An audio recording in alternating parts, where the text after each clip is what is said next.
Assalamualaikum warahmatullahi wabarakatuh. Selamat malam, salam sejahtera untuk kita semua. Yang saya hormati dan saya banggakan, kalau dalam ilmu hukum beliau ini senior saya dan salah satu tokoh bukan hanya di dunia advokat, tapi bagi saya beliau adalah tokoh hukum nasional, Profesor Dr. Otto Hasibuan.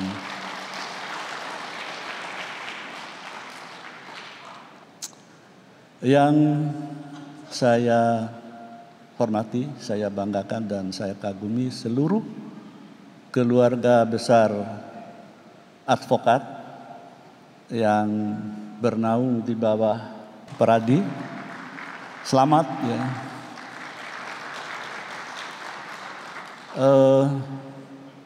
Anda sekalian berbangga karena punya pimpinan tokoh yang saya sebut tadi, tokoh nasional, tokoh hukum yang saya kagumi. Ada hal yang sangat mengagumi saya, terus terang saya buka dalam forum ini. Saya tidak mengada-ada. Saya kalau bicara ya sebagai seorang hakim, ya kalau dalam ajaran agama saya, qulil haqqa walau kana murran, katakan yang benar meskipun itu pahit. Ya sedianya hakim itu begitu, pengacara juga begitu, advokat semestinya. Ketika beliau memberi sambutan, saya udah agak was-was mau ngomong apa beliau ini. Ternyata di luar dugaan saya, beliau, ya mohon maaf, hakim itu sebenarnya tidak perlu pujian, ya pengadilan, hakim tidak perlu pujian sebenarnya. Tetapi apa yang keluar dari mulut beliau sungguh di luar dugaan saya.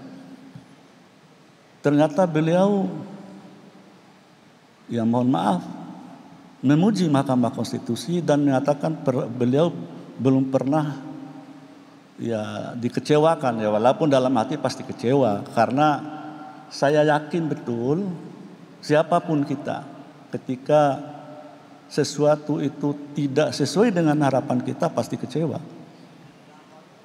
Tetapi beliau waktu itu dengan muka yang bisa saya nilai itu polos apa adanya. Beliau mengatakan dan disaksikan juga oleh rekan-rekan yang ikut BIMTEK melalui Zoom tempoh hari. Luar biasa. Beliau mengatakan belum pernah dikecewakan oleh MK melalui putusan-putusannya. Dan MK memberikan putusan yang sangat berguna untuk bangsa dan negara.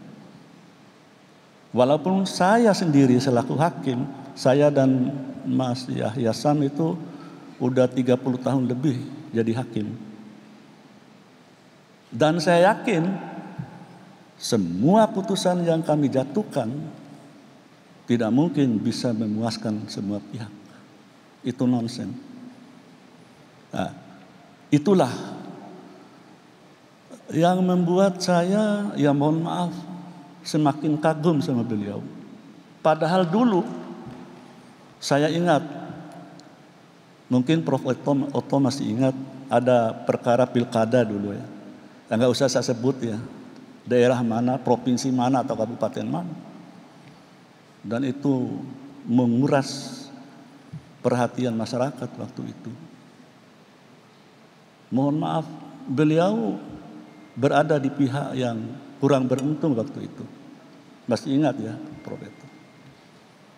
Nah itulah sebabnya kemarin ketika beliau memberi sambutan pada waktu BIMTEK itu, saya sudah agak ini juga siap-siap, wah ini mau ngomong apa beliau. Tapi itulah sebenarnya ya yang seharusnya dimiliki oleh semua advokat. Jiwa besar. Saya tahu waktu itu beliau sangat dikecewakan. Ternyata benar, tadi sudah dikatakan oleh beliau, untuk menegakkan hukum dan keadilan. Betul. Kita lihat konstitusi, bagaimana amanat pasal 24 ayat 1. Kekuasaan kehakiman adalah kekuasaan yang merdeka untuk menyelenggarakan peradilan guna menegakkan hukum dan keadilan. Bukan menegakkan hukum, belum tentu menegakkan hukum sekaligus menegakkan keadilan, belum tentu. Tapi kalau menegakkan keadilan, insya Allah sekaligus menegakkan hukum. Hukum yang adil. Dulu sebelum amandemen UUD 1945, pasal 24 ayat 1 itu kata-kata keadilan tidak ada, kan pro foto. Nah ini selaras, apalagi kita insya Allah semua orang beragama kita di ruangan ini. Yang beragama Islam, saya sering kutip amanat dalam Al-Quran, surat An-Nisa ayat 58. Wa iza hakamtum bainan nas antahkumu bil adli. Apabila kamu mengadili sesama manusia, maka hukumlah dengan adil. Ayat ini bukan khusus untuk hakim saja, ya untuk polisi, untuk jaksa, untuk para advokat. Bagi rekan-rekan yang beragama Nasrani, bisa dilihat